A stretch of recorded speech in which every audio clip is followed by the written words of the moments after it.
Une petite communauté du Tennessee est secouée par la disparition d'une femme âgée très estimée. Plus les enquêteurs cherchent, et plus le mystère de sa disparition s'épaissit. La vérité commence lentement à émerger dans une direction complètement inattendue, alors que la police et le FBI essaient d'aider les habitants d'une petite ville à retrouver leur ami.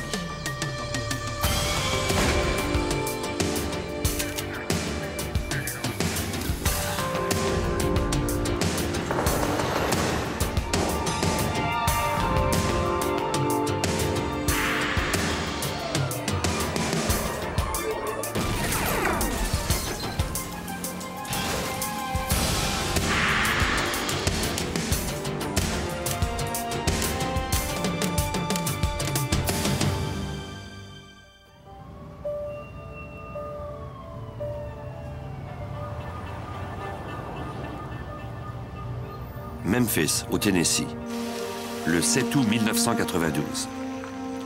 À 40 km de là, dans la petite ville de Eads, Alan Roberts, un prospère promoteur immobilier, rentra chez lui après le travail. La voiture de sa femme était dans l'allée, comme d'habitude, mais il fut surpris de trouver le courrier sur le véhicule.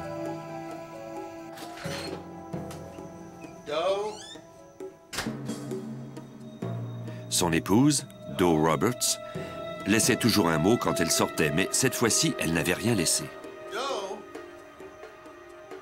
Sur le comptoir de la cuisine, Alan trouva les médicaments que prenait Doe pour traiter son asthme. Or, elle emportait toujours son aérosol pour inhalation quand elle sortait. Il appela leurs meilleurs amis qui vivaient tout près. Bill, this is Alan. Have you seen Doe today? Has she been over there? De tous ceux à qui il parla, personne n'avait vu ni parlé à Doe. I'll tell you what, I'm gonna go out and look around the property for you. Do me a favor, call around and see if you can find her, okay? Roberts craignait qu'elle n'ait eu une crise d'asthme pendant qu'elle travaillait dans le jardin. Il la chercha sur la propriété, mais ne trouva aucune trace d'elle. Il se préparait à appeler la police quand le téléphone sonna. L'homme au bout du fil avait un accent asiatique. L'homme demanda une rançon de 100 000 $ en échange de Doe.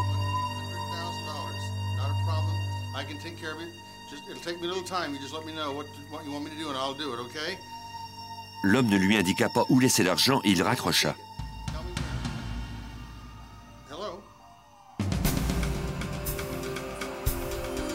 Assommé, Alan appela immédiatement le bureau du shérif de Shelby County pour signaler la disparition de sa femme et aviser la police de l'appel du ravisseur. Une équipe de policiers et d'inspecteurs fut dépêchée à la maison. Roberts leur dit qu'il n'avait pas reconnu la voix de son interlocuteur et qu'il ne connaissait personne qui aurait pu vouloir s'en prendre à Doe. Pendant l'interrogatoire, les agents du bureau du FBI de Memphis arrivèrent. Eads est situé à 50 km de la limite entre l'Arkansas et le Mississippi. Si quelqu'un emmenait Doe dans un autre État, la responsabilité de la retrouver incomberait au FBI, car le transport d'une victime d'un État à l'autre est un crime fédéral. Roberts déclara qu'il avait vu sa femme pour la dernière fois le matin même. Ils avaient pris leur petit déjeuner ensemble, comme ils le faisaient tous les matins depuis 43 ans. Vers 10 heures, Alan partit rencontrer un client potentiel venu de l'extérieur qui s'intéressait à l'une de ses propriétés.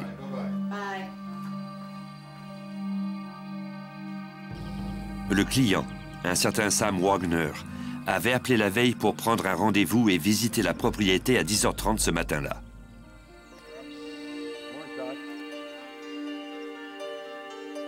Roberts déclara qu'il avait attendu pendant plus d'1 heure, mais que Sam Wagner ne s'était jamais présenté.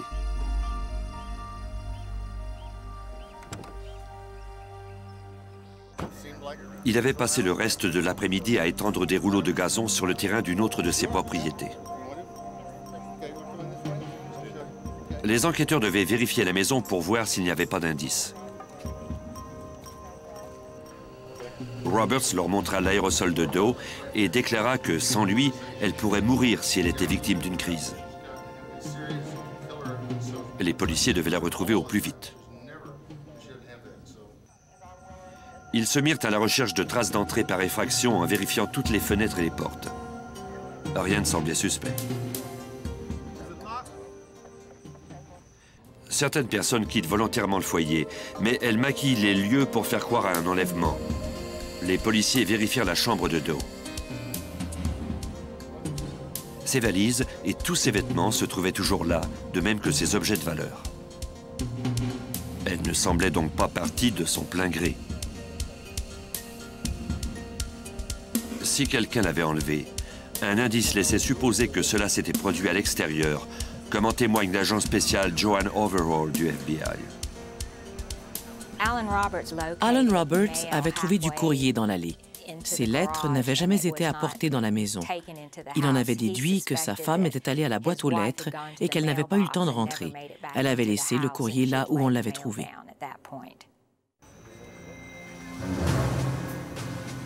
À partir de l'allée, les policiers commencèrent des recherches méthodiques en quadrillant les 60 hectares de la ferme pour découvrir ce qui était arrivé à la femme de 65 ans. Malgré les nombreux efforts des équipes de recherche, on ne trouva rien. Le meilleur moyen d'obtenir de nouveaux indices serait d'attendre un autre appel du ravisseur. On a surveillé les appels que recevait Alan Roberts tout de suite après l'enlèvement. Avec son accord, on a branché une enregistreuse sur son téléphone au cas où le ravisseur le rappellerait. Tous les appels seraient retracés. Si l'homme à l'accent asiatique rappelait, le FBI serait prêt. Plus tard le même soir, le téléphone sonna.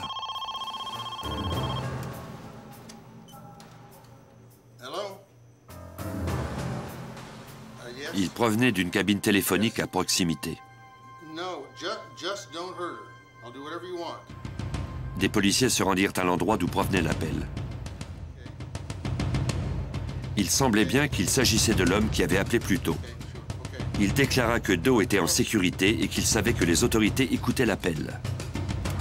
Roberts déclara que le ravisseur lui avait ordonné de retirer le ruban de l'enregistreuse et de le détruire dans l'allée de la maison.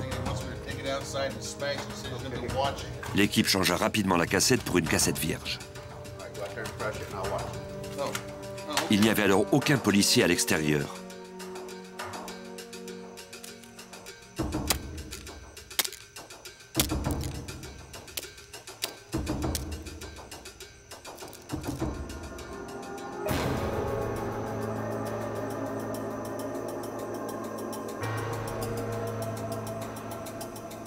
Quand les agents de police de Shelby County arrivèrent au téléphone public, il n'y avait personne. L'homme qui avait fait l'appel était parti. À l'aube, les enquêteurs étendirent leurs recherches à la ville entière de Eads, demandant aux amis et aux voisins de Doe quand ils l'avaient vu pour la dernière fois ou s'ils avaient vu quelque chose d'anormal le jour de sa disparition. Personne ne se rappelait avoir vu ni entendu Doe ce jour-là.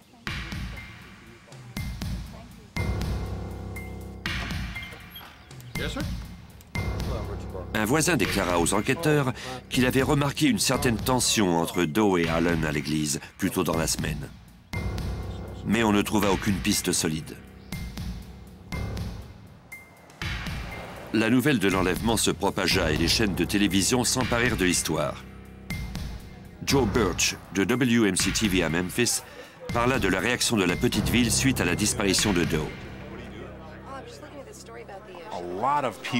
Beaucoup de gens croyaient que le coupable était quelqu'un de l'extérieur parce que tous ces gens fréquentaient la même église.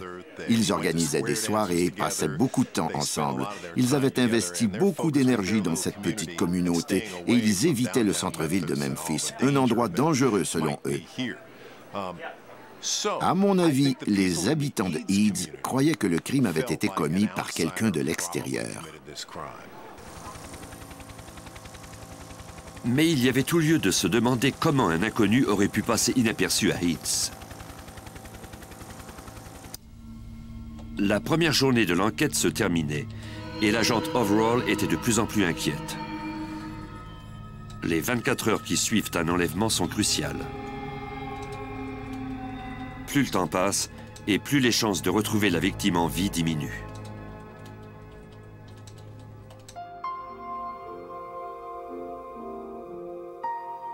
Le deuxième jour, des habitants de la ville se réunirent pour montrer leur soutien et pour prier pour le retour de Doe.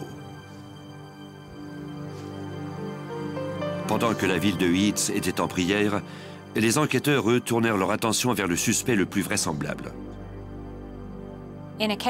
Dans un cas comme celui-ci, nous commençons toujours par interroger la famille. Et à partir de là, nous agrandissons peu à peu notre champ de recherche. On devait commencer par le mari, Alan Roberts. Il était possible qu'il s'en soit pris à Doe et qu'il se soit ensuite servi d'un complice pour faire les appels. Il est toujours pénible pour les membres de la famille de se faire considérer comme des suspects. Les autorités durent demander au mari, fou d'inquiétude, de se soumettre au détecteur de mensonges. Alan ne s'attendait pas à cette enquête, mais il accepta.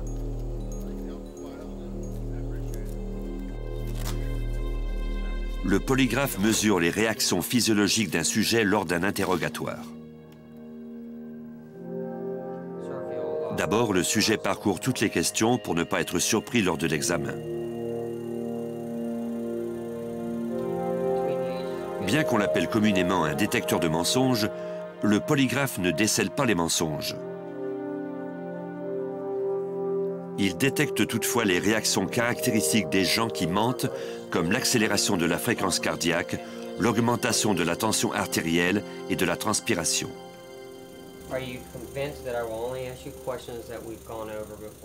Même si les résultats de cet examen sont rarement recevables en cours, beaucoup d'enquêteurs croient que le polygraphe leur permet de savoir dans quelle direction orienter leurs recherches. L'examinateur posa à Roberts des questions qui n'étaient pas reliées à l'affaire afin de mesurer ses réactions lorsqu'il disait la vérité. Il lui posa ensuite des questions sur sa relation avec Doe et sur les événements le jour de sa disparition.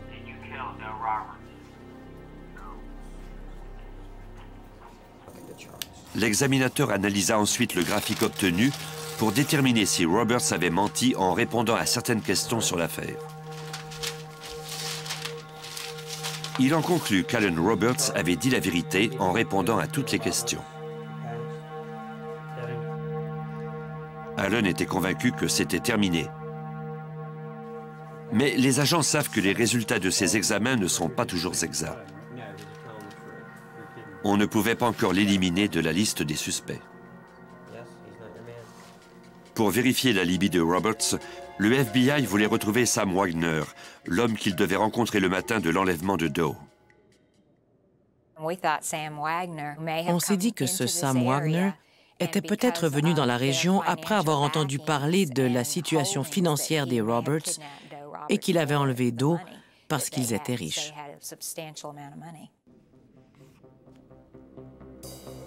Les agents fouillèrent dans les bases de données du FBI ainsi que dans les dossiers de la Régie des véhicules à l'échelle du pays à la recherche de quiconque du nom de Sam Wagner.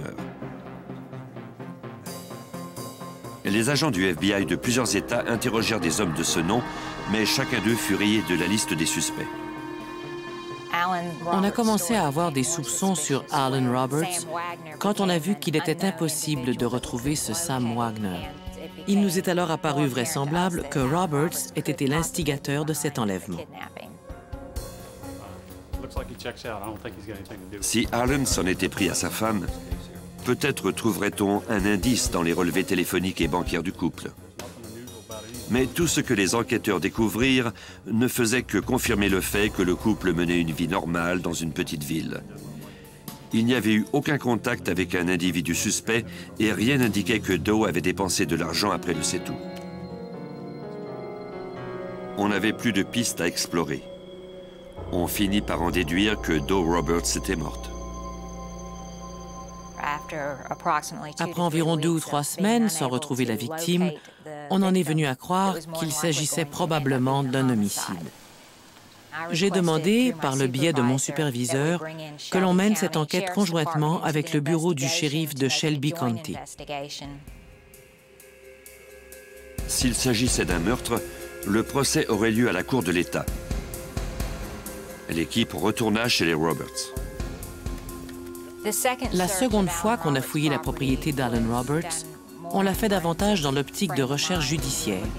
On a cherché des éclaboussures de sang dans la maison et la grange. Roberts fut coopératif. Il était prêt à faire tout ce qu'il faudrait. Les techniciens judiciaires du FBI et du bureau du shérif examinèrent tous les bâtiments à la recherche de traces d'un meurtre, d'un nettoyage intensif ou d'un corps. Ils recueillirent également des cheveux et des fibres de tapis dans la camionnette d'Alan pour les comparer à tout indice que l'on pourrait éventuellement trouver. Ces recherches éreintantes prirent 2 grosses journées. Alan Roberts était de plus en plus frustré de voir les autorités dépenser autant d'énergie sur lui. Il était épuisé. Et pendant ce temps, le ravisseur courait toujours en liberté.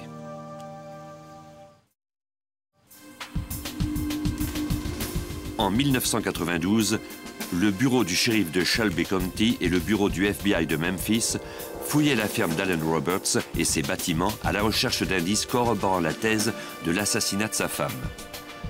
Roberts était soumis au détecteur de mensonges et l'on n'avait trouvé aucune trace de sang sur sa propriété. On ne disposait d'aucun autre suspect et les enquêteurs détenaient des preuves indirectes qui mettaient Roberts en cause. Même si plusieurs personnes avaient vu Roberts ce jour-là, leur témoignage ne couvrait qu'une période de 5 heures. Autrement dit, Roberts avait eu amplement le temps de se débarrasser d'un cadavre. Le présentateur de nouvelles Joe Birch avait remarqué l'apparente froideur de Roberts quand il avait couvert cette histoire. Quand votre femme disparaît, on s'attend à ce que vous soyez bouleversé. Mais ça n'a pas été le cas avec Alan Roberts. Il était calme, voire serein et sans détour. On ne l'a pas vu pleurer ni manifester d'émotion comme c'est le cas d'habitude lors d'un enlèvement.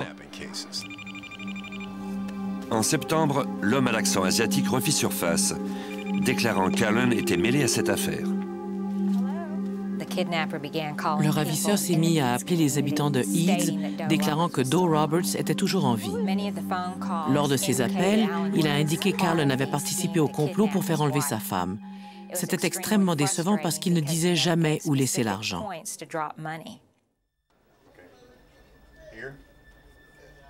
Tous les appels avaient été faits dans un rayon de quelques kilomètres de la maison de Roberts, ce qui était risqué de la part du ravisseur, compte tenu de tout le brouhaha qu'avait créé l'affaire au sein de la petite communauté. Cette audace laissait présumer que le ravisseur vivait dans les environs, que sa présence ne paraissait pas étrange et qu'il se croyait hors d'atteinte des enquêteurs. Résolu à faire avancer l'affaire, Alan Roberts prit les choses en main en offrant une récompense en échange du retour de Doe saine et sauve. Il annonça alors qu'il débranchait le matériel du FBI de son téléphone afin que le ravisseur puisse l'appeler.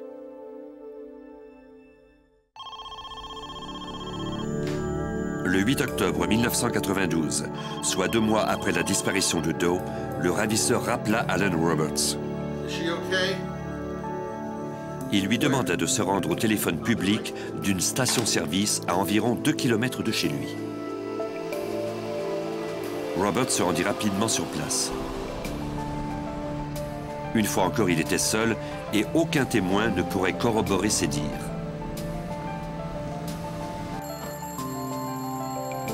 Le téléphone sonnait déjà quand il arriva. Il espérait retrouver sa femme. L'homme à l'accent asiatique déclara que Doe était toujours en vie et qu'elle se trouvait avec lui. Il demanda à Roberts de lui donner le nom d'un intermédiaire en qui il avait confiance et que le ravisseur pourrait contacter. at the church. What do you mean, somebody at the church? Roberts lui mentionna le nom de Charles Lord, un dirigeant dans la communauté paroissiale et un bon ami de la famille. L'homme au bout du fil déclara qu'il lui donnerait bientôt des consignes à propos de la rançon. Listen, can I talk to Doe? Let me talk to Doe. What? Hello? Hello? Il raccrocha.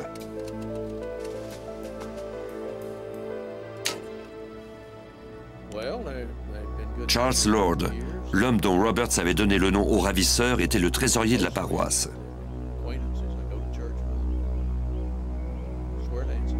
Au nom d'Alan Roberts, il demanda publiquement au ravisseur de l'appeler pour lui donner les consignes sur le dépôt de la rançon. Tous voulaient revoir Doe. Le ravisseur appela Charles Lord ainsi que d'autres habitants de Eads, mais il ne donna aucun détail sur l'échange éventuel. En novembre, Charles Lord demanda aux enquêteurs de venir chez lui. L'agent spécial Joanne Overall espérait obtenir enfin quelque chose sur le ravisseur. Charles Lord a déclaré que tard dans la soirée, il avait entendu une voiture s'arrêter devant chez lui. Il s'est rendu à sa boîte aux lettres où il a trouvé une enveloppe. C'était une demande de rançon du ravisseur. Les enquêteurs se réjouissaient enfin d'avoir un indice en main. Des empreintes digitales, des cheveux ou des fibres sur la lettre pourraient constituer un lien avec le ravisseur. Malheureusement, quand on leur remit la lettre, certains indices avaient été contaminés. Charles Lord a pris cette lettre et il l'a montrée à plusieurs personnes avant de nous appeler et de nous la remettre. Il y avait donc beaucoup d'empreintes digitales sur la lettre quand on l'a eue. Les experts du labo examinèrent les empreintes pour découvrir qu'elles provenaient toutes de Lord et des personnes qui avaient regardé la lettre après lui. Rien qui pouvait mener au ravisseur. Le message ne leur fournit guère plus d'indices. Le montant de la rançon avait diminué, mais on n'avait toujours aucune directive quant à l'endroit où l'on devait la laisser. Le ravisseur prenait un malin plaisir à déjouer la police. Au cas où il rappellerait Lord de nouveau, les agents lui tendirent un piège. Notre bureau a établi une surveillance de sa boîte aux lettres à l'aide d'une caméra cachée dans une cabane d'oiseaux près de la boîte.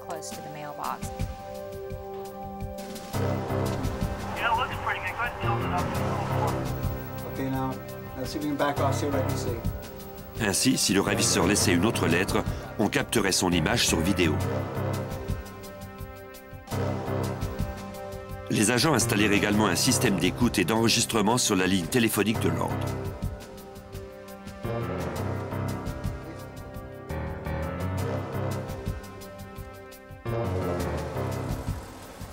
On n'avait toujours pas trouvé de preuves concrètes de l'implication d'Alan Roberts, mais un nouveau suspect semblait se dessiner. Charles Lord jouait un rôle actif au sein de l'enquête et il s'arrêtait souvent au bureau du shérif pour vérifier les progrès de la police. Les policiers se mirent à le soupçonner. À cause de son intérêt marqué pour l'affaire et la nature étrange des appels qu'il disait recevoir du ravisseur. Charles Lord a déclaré qu'il avait reçu plusieurs appels du ravisseur. Il a aussi affirmé qu'il avait parlé à Doe Roberts. Or, tous ceux qui avaient parlé au ravisseur n'avaient jamais pu parler à Doe Roberts. Les agents ne purent jamais entendre les enregistrements de ces appels. Chaque fois que le ravisseur appelait, il semblait que notre équipement avait lâché. Au cours de la semaine suivante, Lord signala avoir reçu une nouvelle demande de rançon ainsi que le foulard de Doe dans sa boîte aux lettres. Les agents ne trouvèrent aucun indice sur ces objets. Ils espéraient toutefois avoir capté l'image du ravisseur à l'aide de la caméra. Au visionnement, ils virent le postier venir à plusieurs reprises, mais quand vint le moment du ravisseur, l'image disparut. Quand on a vu que le matériel installé chez Charles Lord avait encore fait défaut, je me suis dit que nous avions vraiment du matériel de mauvaise qualité. mais il a bientôt été évident que quelqu'un l'avait brisé. Et les agents soupçonnaient Charles Lord.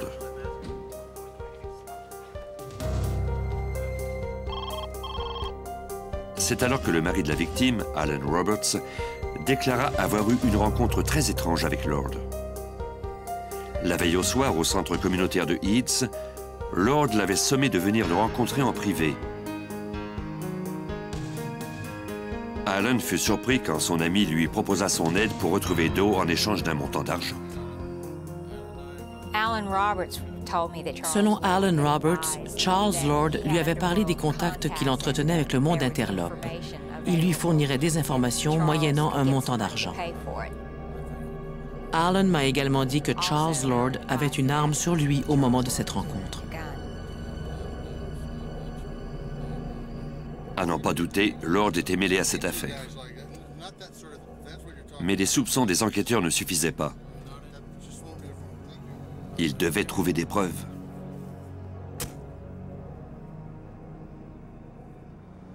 Le 4 mars 1993, 7 mois après la disparition de Doe, l'affaire connut un autre rebondissement.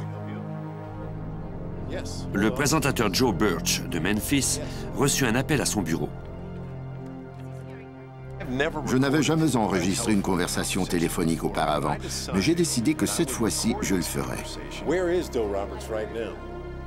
Cet appel a provoqué un déclic dans ma tête. Je me suis dit que cet individu était peut-être celui qui avait fait tous ces appels dans l'affaire Doe Roberts. Je l'ai gardé au bout du fil le plus longtemps possible. Birch s'entretint avec l'homme à l'accent asiatique en essayant d'obtenir des détails sur son identité et sur ce qui était arrivé à Doe. Quand Birch tenta de fixer un rendez-vous pour laisser la rançon, l'homme raccrocha.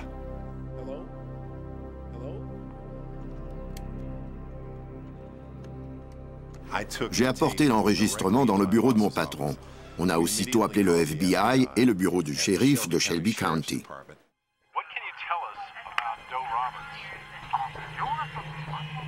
Les enquêteurs accordèrent à WMC-TV la permission de diffuser l'enregistrement. Cela fonctionna. Le ravisseur appela de nouveau.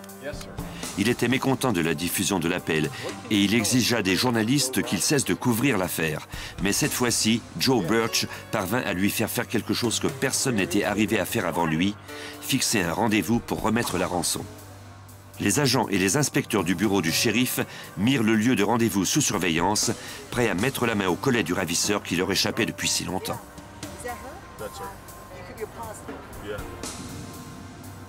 Obéissant aux directives, un reporter de WMC-TV se rendit au lieu de rendez-vous avec 80 000 $ en argent liquide. Tous les agents attendaient, pleins d'espoir.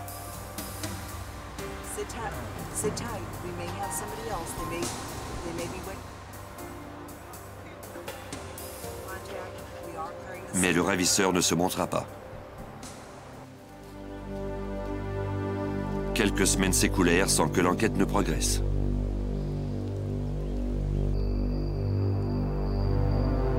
Puis, en juin 1993, le ravisseur organisa un autre rendez-vous.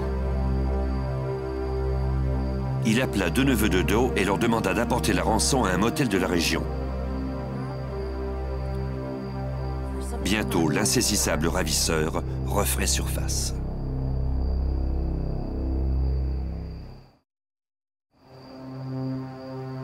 En juin 1993, les enquêteurs qui travaillaient sur l'affaire Doe Roberts mirent un motel de Eads sous surveillance.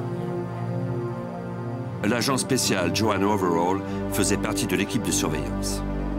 Les neveux de Doe Roberts ont reçu un appel du ravisseur et ils ont fixé ensemble un rendez-vous pour lui remettre la rançon. Le ravisseur leur a dit de se rendre à une chambre de motel, ce qu'ils ont fait, mais ils ont aussi appelé le FBI. Ils devaient attendre un appel téléphonique ou rencontrer quelqu'un. Des policiers avaient été incapables de repérer Charles Lord ce soir-là. Pendant que l'équipe d'agents surveillait le motel, un homme s'approcha. C'était Lord.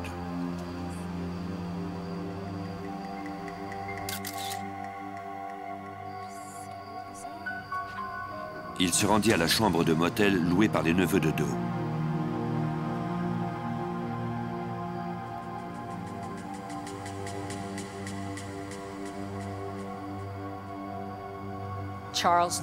Charles Lord a dit au neveu de Doe Roberts qu'il avait reçu un appel du ravisseur lui demandant de recueillir l'argent. Ensuite, le ravisseur devait l'appeler lui pour lui dire où laisser la rançon. Mais les neveux refusèrent d'obtempérer. Ils lui dirent qu'ils ne transigeraient qu'avec le ravisseur. Les enquêteurs croyaient pour leur part que c'était pourtant le cas. C'était le seul individu qui avait déclaré avoir reçu un appel du ravisseur pendant lequel il avait parlé à Doe Roberts. Et maintenant, il venait à ce rendez-vous pour recevoir l'argent. On n'avait alors malheureusement pas assez d'indices pour procéder à son arrestation. Les enquêteurs en profitèrent toutefois pour concentrer leurs efforts sur Lord. Ils se mirent à la recherche d'un mobile pour cet enlèvement en obtenant l'autorisation d'examiner ses relevés financiers.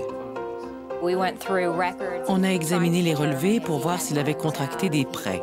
On voulait savoir dans quel état étaient ses affaires financières. On a alors constaté que Lord devait beaucoup d'argent à plusieurs banques. C'était des sommes d'argent substantielles. En outre, comme il n'arrivait pas à les rembourser, il avait déclaré faillite.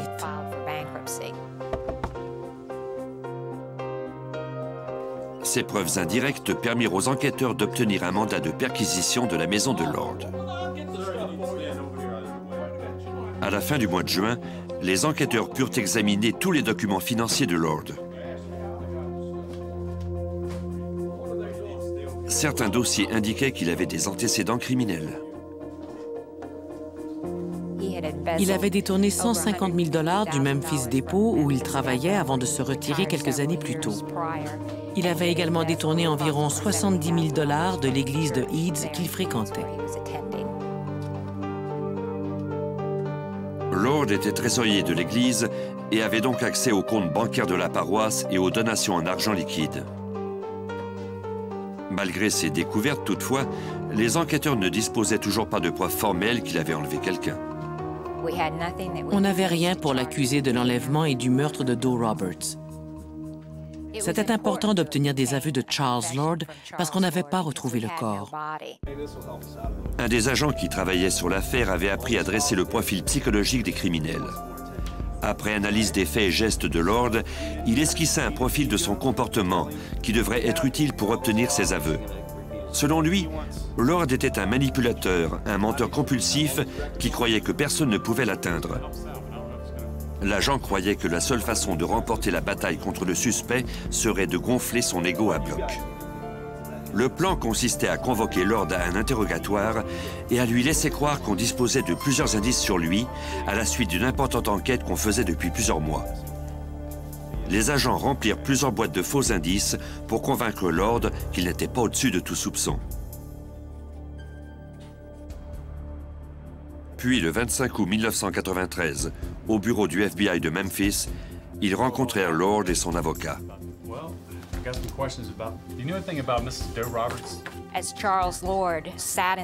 Pendant l'interrogatoire, je pouvais voir Charles Lord examiner ses boîtes et s'imaginer que nous le surveillions depuis bien plus longtemps qu'il ne le croyait. Il est alors devenu très nerveux. La tactique du FBI sembla porter fruit. Lord finit par reconnaître qu'il avait fait certains des appels pour la rançon. Il ajouta qu'il l'avait fait pour le bien de Doe, dans l'espoir que les policiers n'abandonneraient pas l'enquête. Mais il nia avoir joué un rôle dans son enlèvement. Les enquêteurs qui sentaient qu'il était à deux doigts de céder sous la pression lui firent une offre. Les agents de nos bureaux, de même que l'inspecteur de Shelby County, lui ont dit que s'il acceptait de se soumettre au détecteur de mensonges et qu'il réussissait son examen, son nom serait rayé de la liste des suspects.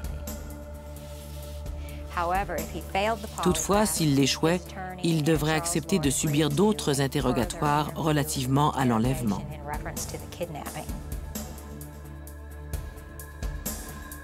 Il accepta.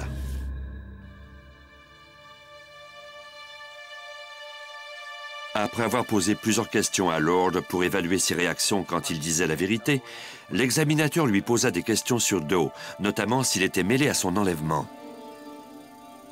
Did you harm Doe Roberts? À la fin de l'examen, l'expert conclut que Lord avait menti. Même si ces résultats n'étaient pas recevables en cours, il permettait aux autorités d'interroger le suspect de nouveau. Les agents du FBI et les inspecteurs du bureau du shérif de Shelby exercèrent de la pression sur Lord, qui était accompagné de son avocat. Il revenait sans cesse sur les résultats de l'examen polygraphique.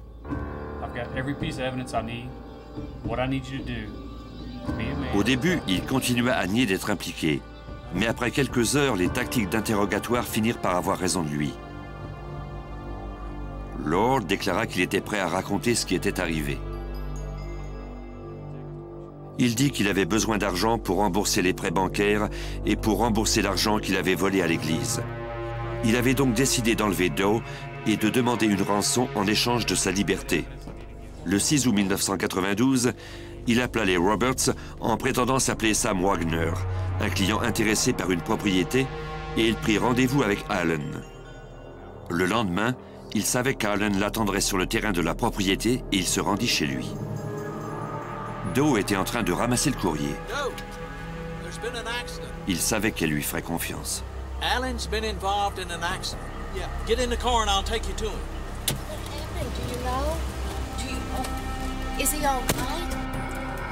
Lord déclara aux enquêteurs qu'il avait prévu rendre sa liberté à Doe quand il aurait eu la rançon, mais qu'elle avait eu une crise cardiaque fatale dans sa voiture. Il ajouta que, pris de panique, il avait jeté son corps et son sac à main, mais il refusa de dire où. Les enquêteurs croyaient qu'il mentait, du moins quand il disait qu'il avait eu l'intention de remettre Doe en liberté, et peut-être aussi à propos d'autres détails. L'agent spécial Joan Overall savait qu'il devrait trouver le corps pour valider ses déclarations. On fit alors une offre à Lord. Charles Lord a accepté de nous indiquer où se trouvait le corps de Doe Roberts après nous avoir avoué qu'il l'avait enlevé. En échange, le shérif de Shelby County ne chercherait pas à le faire condamner à mort. Lord déclara qu'il avait jeté son corps dans la rivière Wolf. Cette rivière, au courant très paisible, qui parcourt 150 km dans le coin sud-ouest de l'État, se jette dans le Mississippi à Memphis. Lord déclara qu'il avait jeté le corps de Doe du haut d'un pont de Fayette County à environ 20 km de la maison des Roberts. Des plongeurs cherchaient le corps et le sac à main en commençant à 50 mètres en amont. C'est le lieutenant John Yancey de Shelby County qui menait les opérations de recherche dans les eaux sombres de la rivière. En tout, il y avait 21 plongeurs. La visibilité dans la rivière était quasi nulle. C'était des eaux complètement noires. Et dans ces eaux sombres vivent plusieurs sortes de serpents venimeux. Pour ajouter encore aux difficultés, le crime avait été commis 1 an plus tôt. Les restes humains seraient éparpillés et difficiles à trouver. Les équipes devaient poursuivre leurs recherches centimètre par centimètre, malgré une chaleur dépassant 43 degrés. Le deuxième jour, j'étais sur le pont quand une dame âgée est venue me trouver et m'a demandé de lui faire une faveur. « Je vais faire ce que je peux », lui ai-je répondu. Elle a dit « Je veux que vous trouviez quelque chose aujourd'hui pour qu'on puisse enfin faire notre deuil et enterrer Doe. »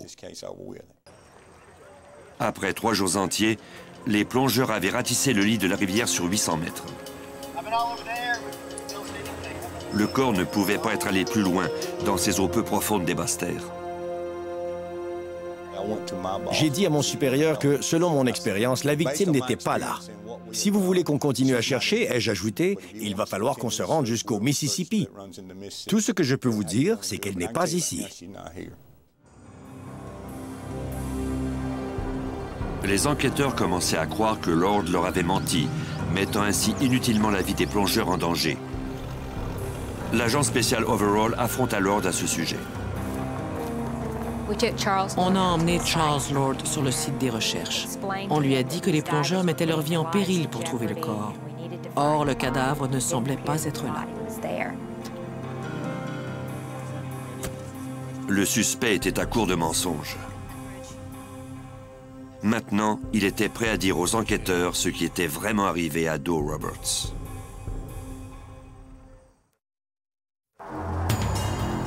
Après 3 jours de recherche dans la rivière Wolf, au Tennessee, le chef de l'équipe de plongeurs John Yancey croyait que la dépouille de Doe Roberts, la victime d'un enlèvement, ne se trouvait pas dans la rivière. On avait fouillé partout et, avec mes quelques années d'expérience, j'étais persuadé qu'on aurait dû trouver quelque chose, soit des ossements, des articles de maquillage ou quelque chose de ce genre. J'ai dit, si je me fie à mon expérience, elle n'est pas là. Les enquêteurs avaient mis Lord au pied du mur. Quand Lord eut compris que les policiers ne le lâcheraient pas tant qu'il n'aurait pas dit la vérité, il reconnut que Doe n'était pas morte d'une crise cardiaque dans sa voiture. Il déclara qu'il l'avait amenée chez lui et qu'il l'avait ligotée dans une chambre au-dessus du garage. Il ne pouvait plus laisser sa voisine partir. Il avait tenté de la tuer en lui administrant des somnifères. Quand il avait constaté que cela ne fonctionnait pas, il l'avait étouffée avec un oreiller. Il déclara qu'il l'avait enterrée sous un tas de compost dans son jardin. Il avait recouvert le corps de chaux et de ciment pour accélérer le processus de décomposition.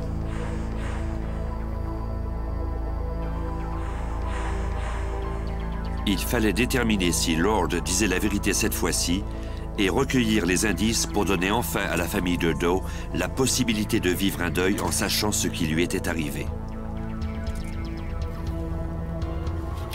Le bureau du shérif contacta le service d'anthropologie judiciaire de l'Université du Tennessee. Après avoir retiré plusieurs couches de feuilles et de compost, les experts se mirent à creuser. Le lieutenant Ronald Godwin de Shelby County supervisa les minutieuses fouilles. On utilise des pinceaux et des petites truelles, un peu comme le font les archéologues. On ne retire qu'une cuillerée de terre à la fois pour ne laisser passer aucun indice. On doit aussi s'assurer qu'on ne modifie pas ou qu'on ne détruit pas d'indices se trouvant avec le corps.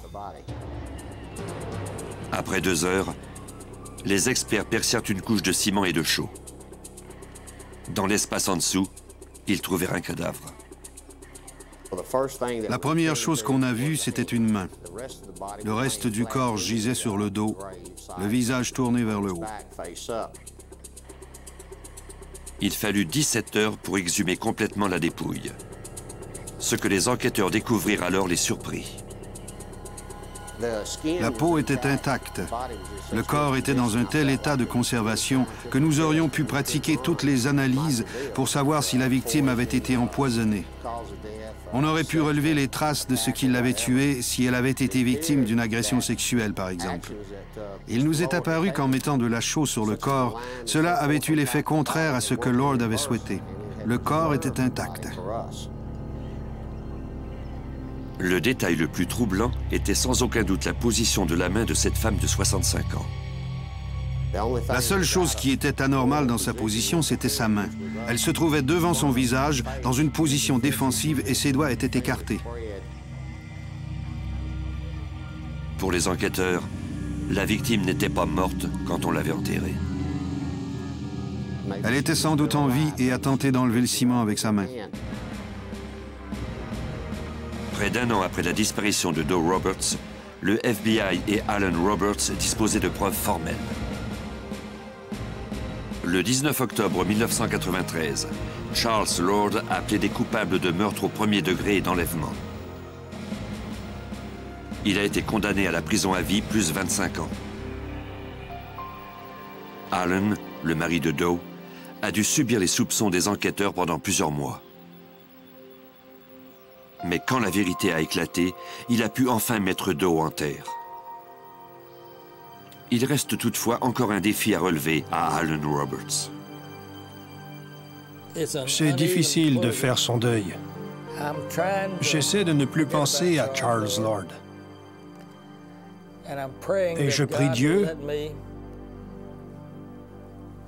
pour qu'il m'aide à lui pardonner. Je prie aussi Dieu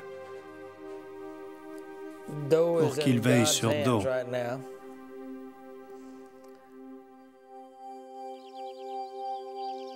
Alan et Doe Roberts ont été mariés pendant 43 ans avant que la vie ne les arrache l'un à l'autre. Alan croit qu'un jour, il retrouvera Doe pour toujours.